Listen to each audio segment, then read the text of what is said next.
Tässä on Paavo. Paavolla on paatti.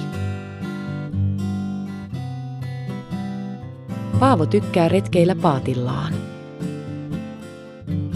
Paavo ostaa puodista juomavettä, yrttiteetä ja muuta evästä. Yrttiteestä ja vesikanisterista on maksettu virvoitusjuomaveroa. Paavo juo yrttiteetä. Paavon yrttiteessä on kaksinkertainen virvoitusjuomavero. Kuinka paljon Paavon kupissa on virvoitusjuomaa?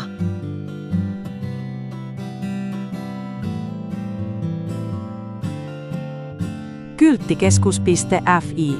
Ei lisättyä virvoitusjuomaveroa.